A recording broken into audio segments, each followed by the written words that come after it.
الحمدللہ رب العالمین والصلاة والسلام علی رسولہ الکریم وعلی آلہ وصحبہ اجمعین ومن تبعہم بإحسان الی یوم الدین اما بعد۔ اس سے پہلے کے درس میں شباب جہاں پہ ہم رکے تھے، موضوع ہمارا چل رہا تھا ایمان بالملائکہ۔ ایمان بالملائکہ کے بارے میں ابن ابی العز الحنفی رحمہ اللہ نے وضاحت کی تھی کہ ملائکہ پر ایمان کی دو قسمیں ہیں، ایک ہے ایمان مجمل اور ایک ہے ایمان مفصل۔ ایمان مجمل اس بات کا اعتقاد رکھنا کہ فرشتے ہیں، فرشتوں کا وجود ہے، یہ ایمان مجمل ہے۔ ایمان مفصل ان ساری تفصیلات پہ یقین رکھنا اور اعتقاد رکھنا جن تفصیلات کا تذکرہ شریعت کے اندر آیا ہے۔ ملائکہ کے بارے میں اب تک ہم نے جانا کہ بعض ملائکہ ایسے ہیں جو موت کے ذمہ دار ہیں، بعض ملائکہ ایسے ہیں جو وحی کے ذمہ دار ہیں، بعض ملائکہ ایسے ہیں جو سور میں پھونک مارنے کی ذمہ دار ہیں، اور بعض ملائکہ ایسے ہیں جو اللہ تبارک و تعالیٰ کے عرش کو اٹھانے کے ذمہ دار ہیں۔ ٹھیک ہے شباب؟ اب کچھ ملائکہ کا تذکرہ شریعت میں آیا ہے، قرآن میں اور سنت میں۔ کچھ ملائکہ کے نام کا تذکرہ آیا ہے۔ وہ ملائکہ کون ہیں؟ اللہ تعالیٰ نے قرآن کریم میں جبریل اور میکائیل اور مالک، ان تین کا نام لیا ہے۔ مالک خازن النار، یعنی جو جہنم کے جو داروغہ ہیں ان کا۔ ٹھیک ہے شباب؟ یہ تین فرشتے ایسے ہیں جن کا تذکرہ اللہ تبارک و تعالیٰ نے قرآن کریم میں ان کے نام کے ساتھ کیا ہے۔ سورہ بقرہ آیت نمبر 98 میں اللہ تعالیٰ کہتے ہیں من کان عدوا للہ وملائکتہ ورسلہ وجبریل ومیکال فإن اللہ عدو للکافرین۔ اس آیت میں اللہ تعالیٰ نے جبریل علیہ السلام کا تذکرہ کیا اور میکائیل علیہ السلام کا تذکرہ کیا۔ لہذا دو فرشتے ایسے ہیں، ایک کا نام جبریل ہے اور ایک کا نام میکائیل ہے۔ جبریل علیہ السلام کی ذمہ داری اللہ تعالیٰ نے جو دی ہے وہ ذمہ داری ہے وحی کو انبیاء تک پہنچانا۔ ٹھیک ہے شباب؟ اور رہی بات جہنم کے داروغہ کی جن کا نام مالک ہے، تو اس کا تذکرہ سورہ زخرف آیت نمبر 77 میں ہوا ہے۔ اللہ تعالیٰ ارشاد فرماتے ہیں جہنمیوں کے حوالے سے گفتگو کرتے ہوئے وَنَادَوْا، یعنی اہل جہنم پکاریں گے یا مالکو، اے مالک۔ مالک وہی فرشتہ جو جہنم کے داروغہ ہیں۔ لِيَقْضِي عَلَيْنَا رَبُّكَ، کہ اب اپنے رب سے دعا کیجئے، اپنے رب کو کہہ دیجئے کہ ہمارا معاملہ یہیں پہ ختم کر دے، اب مزید برداشت کی قوت اور ہمت ہمارے اندر نہیں۔ ٹھیک ہے شباب؟ تو تین فرشتے یہ ہو گئے، جبریل، میکائیل اور مالک۔ ان تین فرشتوں کا نام قرآن میں آیا ہے۔ باقی تین فرشتے ایسے ہیں جن کا تذکرہ حدیث کے اندر آیا ہے۔ ایک ہے اسرافیل، دوسرے ہیں منکر اور تیسرے ہیں نکیر۔ حضرت عائشہ رضی اللہ تعالی عنہا کی حدیث ہے کہ کان النبی صلی اللہ علیہ وسلم یستفتح فی قیام اللیل اللہم رب جبرائیل و میکائیل و اسرافیل، کہ اللہ کے رسول صلی اللہ علیہ وسلم قیام اللیل کی ابتدا کرتے تھے کس دعا کے ساتھ؟ اللہم رب جبرائیل و میکائیل و اسرافیل، یہ دعا پڑھتے تھے۔ پھر اس کے بعد قیام اللیل یعنی دعا استفتاح میں یہی دعا پڑھتے تھے۔ اس حدیث میں حضرت عائشہ رضی اللہ تعالی عنہ کی اس حدیث میں ایک فرشتے کے نام کا اضافہ کیا گیا۔ وہ فرشتے کون ہیں؟ اسرافیل۔ تو گویا کہ چار فرشتوں کا نام شریعت میں آیا ہے۔ رہی بات منکر اور نکیر کی، تو امام ترمذی رحمہ اللہ نے ایک حدیث روایت کی ہے جس میں اللہ کے رسول صلی اللہ علیہ وسلم نے ان دونوں فرشتوں کو منکر اور نکیر کے سے تعبیر کیا ہے، جو دونوں فرشتے قبر میں مردے سے سوال کرتے ہیں۔ سمجھ گئے شباب؟ یہ فرشتوں پر تفصیلی ایمان کا تذکرہ ہو رہا ہے، لہذا 6 فرشتوں کا ذکر شریعت کے اندر آیا ہے، ان کا نام آیا ہے، ان کے اوپر طلباء کے لیے، علماء کے لیے ایمان لانا اور ان کے وجود کا اعتقاد رکھنا یہ ضروری ہے۔ رہی بات عوام الناس کی، تو عوام الناس کے لیے ان مسائل کی معرفت ضروری نہیں ہے کہ اسرافیل کس کا نام ہے، میکائیل کس کا نام ہے، جبرائیل کس کا نام ہے، یا منکر نکیر کس کا نام ہے، یا مالک کس کا نام ہے۔ عوام الناس کے لیے ان مسائل کا ادراک ضروری نہیں ہے، اگر جانتے ہیں تو بہتر ہے، اگر نہیں جانتے ہیں تو کوئی ان کے ایمان کے اوپر ان کا ایمان متاثر نہیں ہوگا۔ اس چیز کا اعتقاد رکھنا بھی ضروری ہے کہ فرشتے اللہ تعالیٰ کی مخلوقات میں سے ایک مخلوق ہیں، ان کی تربیت اللہ تعالیٰ نے بذات خود کی ہے، اللہ تعالیٰ ان پہ اپنے حکم کو نافذ کرتا ہے۔ ایسا ہرگز نہیں ہے کہ وہ الہ ہے، فرشتوں کی ذات الہ نہیں ہے، بلکہ یہ بھی مخلوق ہے۔ ٹھیک ہے شباب؟ تو فرشتے یہ معبود نہیں ہیں جیسا کہ بعض مشرکین کا خیال تھا، نہ ہی اللہ تعالیٰ کی بیٹیاں ہیں جیسا کہ بعض مشرکین نے جھوٹ گڑھا فرشتوں کی نسبت اللہ تبارک و تعالیٰ کی طرف کی کہ یہ بیٹیاں ہیں اللہ تعالیٰ کی۔ اللہ تعالیٰ ارشاد فرماتے ہیں فَاسْتَفْتِهِمْ أَلِرَبِّكَ الْبَنَاتُ وَلَهُمُ الْبَنُونَ، آپ ان مشرکین سے سوال کیجئے، جو لوگ کہتے ہیں کہ فرشتے اللہ تعالیٰ کی بیٹیاں ہیں، ان سے سوال کیجئے، استفتاء لیجئے، یعنی فتویٰ طلب کیجئے، پوچھئے مسئلہ کو کہ کیا اللہ تعالیٰ کے لیے بیٹیاں ہیں اور تمہارے لیے بیٹے ہیں؟ ام خلقنا الملائکۃ اناثا وہم شاہدون، یا یہ ہے کہ ہم نے فرشتوں کو مؤنث پیدا کیا ہے اور یہ لوگ فرشتوں کی تخلیق کے وقت حاضر تھے، جو جانتے ہیں کہ فرشتوں کو ہم نے مؤنث بنایا ہے۔ الا انہم من افکہم لیقولون، کہ ان کی افتراء پردازی ہے جس کو لوگ بار بار دہراتے ہیں۔ تو بعض لوگ ایسے ہیں جو فرشتوں کے وجود کا انکار کرتے ہیں، اور بعض لوگ ایسے ہیں جو فرشتوں کی نسبت غلط طریقے سے کرتے ہیں۔ حالانکہ اعتقاد یہ ہونا چاہیے کہ فرشتے اللہ تعالیٰ کے معزز مکرم مخلوقات میں سے ایک مخلوق ہیں، وہ نہ تو الہہ ہیں نہ ہی اللہ تعالیٰ کی بیٹیاں ہیں۔ رہی بات ان لوگوں کی جو فرشتوں کے وجود کا انکار کرتے ہیں، تو ان کے اندر سے جو ارکان ایمان ہے ایک رکن منہدم ہو جاتا ہے، اور جب کسی رکن کا انہدام کیا جائے گا تو عمارت کھڑی نہیں ہو سکتی، لہذا ان کا ایمان خطرے میں ہے اور وہ مومن نہیں ہو سکتے۔ بعض لوگ ایسے ہیں جو تعویل کرتے ہیں فرشتوں کی، کہ فرشتوں کی ذات کوئی ذات نہیں ہے، بلکہ انسان کے اندر جو خیر کا غریزہ پایا جاتا ہے، جو خیر کی فطرت پائی جاتی ہے، وہی فرشتوں سے تعبیر کی گئی ہے۔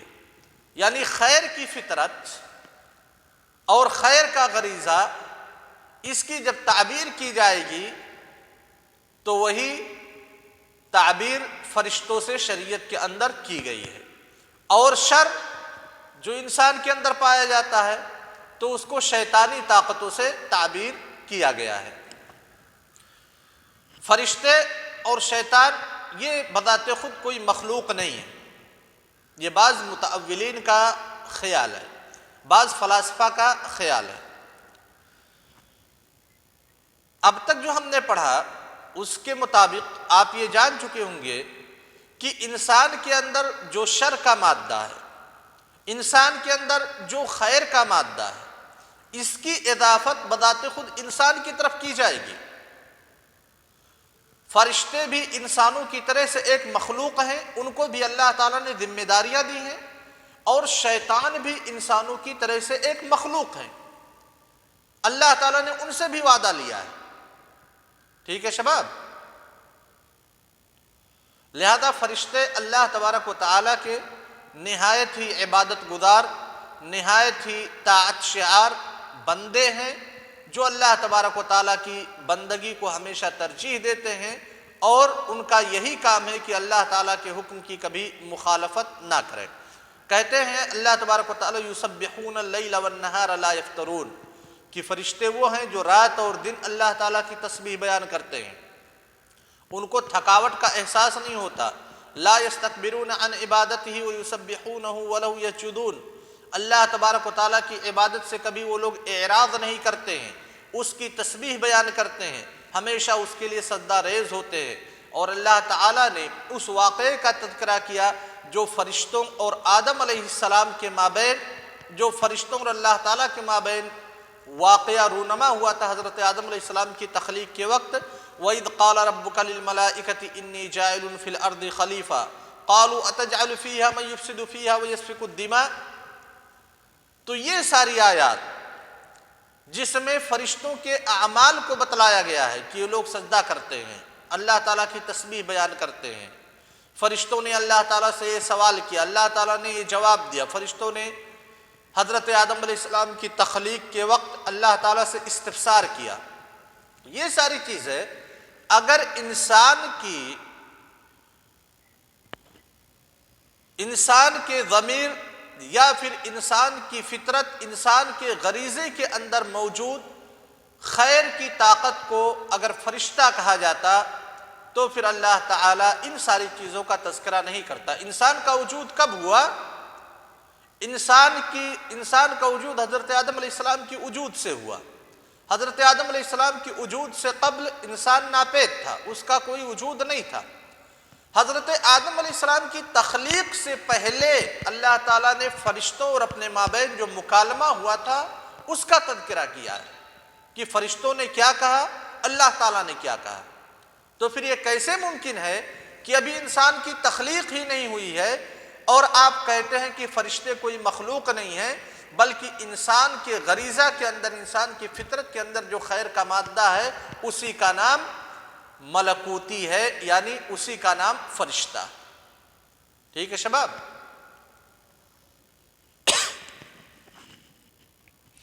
تو یہ ایمان مفصل ملائکہ کے بارے میں۔ اب ہم منتقل ہوتے ہیں انبیاء کے بارے میں۔ جس طرح سے ملائکہ پر ایمان لانا اجمالی طور پہ واجب تھا، اسی طرح سے انبیاء کے اوپر بھی ایمان لانا اجمالی طور پہ واجب ہے۔ یعنی اس بات کا اعتقاد رکھنا کہ اللہ تعالیٰ اپنا پیغام ڈائریکٹ لے کر کے انسانوں کے پاس نہیں آتا ہے، بلکہ انسانوں میں ہی سے ہی کسی کو پیغامبر بناتا ہے، کسی کو رسول بناتا ہے، جس سے اللہ تبارک و تعالیٰ ہم کلام ہوتا ہے، اس کے اوپر کتابیں نازل کرتا ہے، اس کی طرف وحی کرتا ہے، اور پھر وہی انسان مکلف ہوتا ہے انسانوں کو، دوسرے انسانوں کو اللہ تعالیٰ کے حکم کے بارے میں خبر دینے کے لیے۔ اتنا اعتقاد رکھنا ضروری ہے۔ ٹھیک ہے شباب؟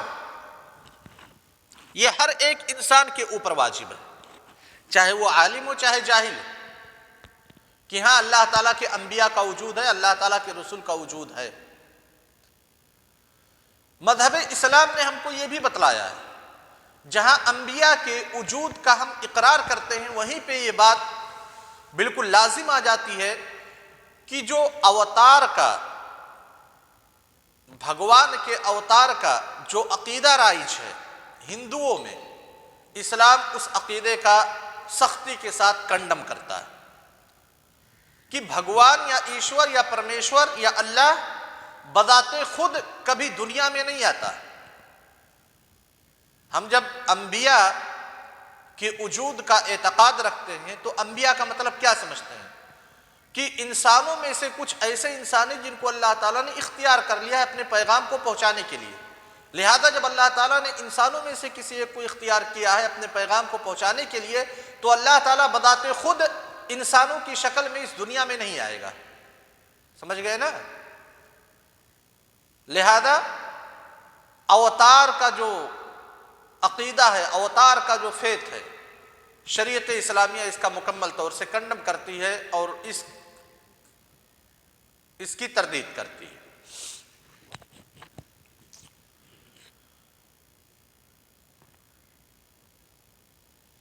شباب،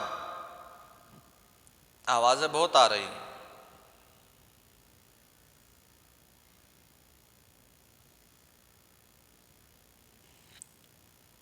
خاموش کرواؤ بھائی۔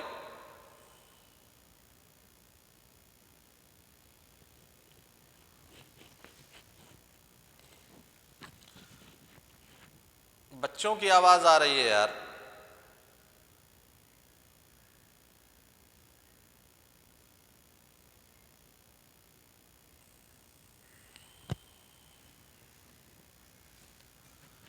تو رسولوں پہ ہمارے لیے ایمان لانا ویسے ہی واجب ہے، انبیاء پہ ایمان لانا ویسے ہی واجب ہے جیسے اجمالاً ایمان لائے تھے ملائکہ کے اوپر، اور جیسے ملائکہ کے ایمان میں اجمال اور تفصیل دونوں چیزیں تھی، ویسے انبیاء پر ایمان میں بھی اجمال اور تفصیل دونوں چیزیں ہیں۔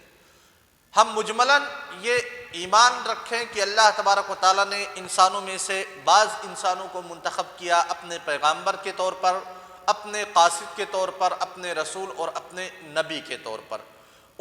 اب ان انبیاء کہ اللہ تعالیٰ نے یا شریعت نے، قرآن نے، احادیث نے بہت ساری تفصیلات بتلائی ہیں۔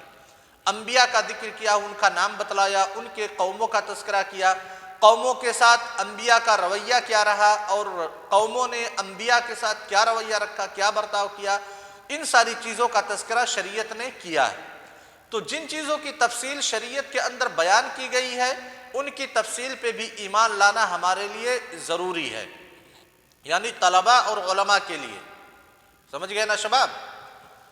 جن چیزوں کے بارے میں اگر وہ پڑھتے ہیں اور ان کو پتہ لگتا ہے کہ ہاں کسی نبی کا یہ نام ہے، اس نبی کو یہ دعوت اللہ تبارک و تعالیٰ کی طرف سے دی گئی تھی، ان کے قوم نے اس نبی کے ساتھ یہ برتاؤ کیا، اگر ہم کسی بھی نص شرعی میں پڑھتے ہیں تو اس کا اعتقاد رکھنا ہمارے لیے ضروری ہے۔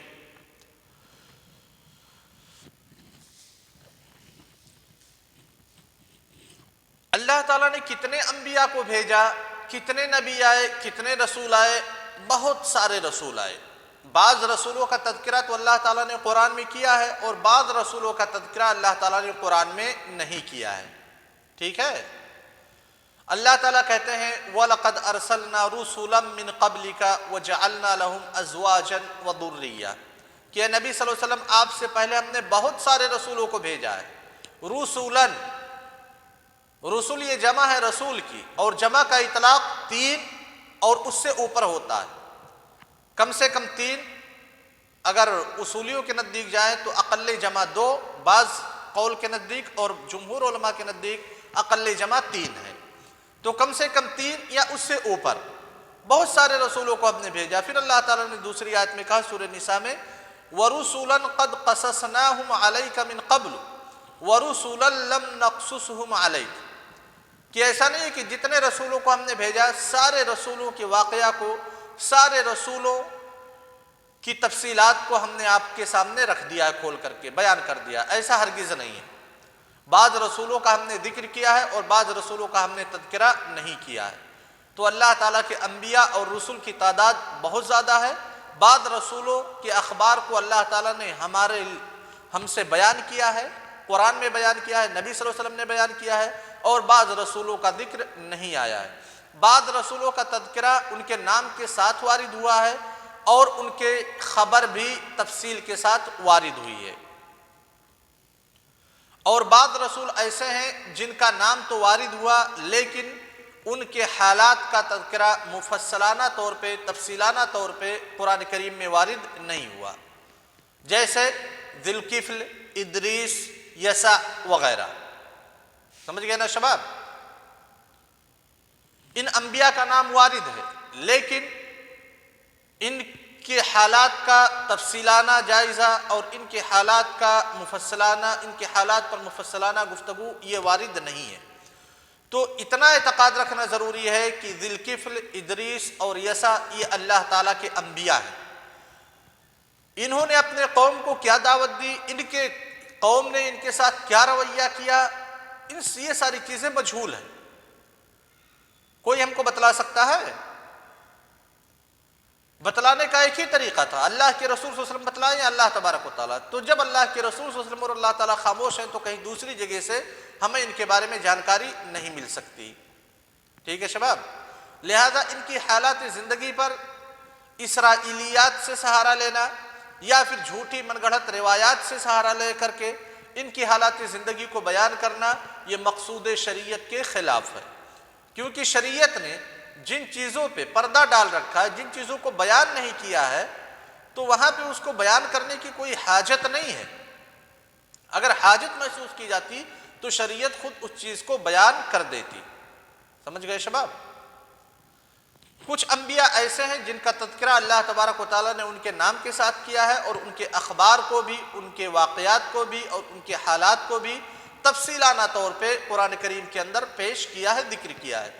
جیسے نوح علیہ السلام، ہود علیہ السلام، صالح علیہ السلام، شعیب علیہ السلام، ابراہیم علیہ السلام، لوط علیہ السلام، موسیٰ علیہ السلام، عیسیٰ علیہ السلام، زکریا علیہ السلام، یحییٰ علیہ السلام، وغیرہ وغیرہ۔ ٹھیک ہے شباب، اب یہیں پہ آج کا یہ درس ختم ہوتا ہے، اور کل انشاءاللہ آگے گفتگو کی جائے گی ایمان بالکتب کے اوپر۔ السلام علیکم ورحمۃ اللہ وبرکاتہ۔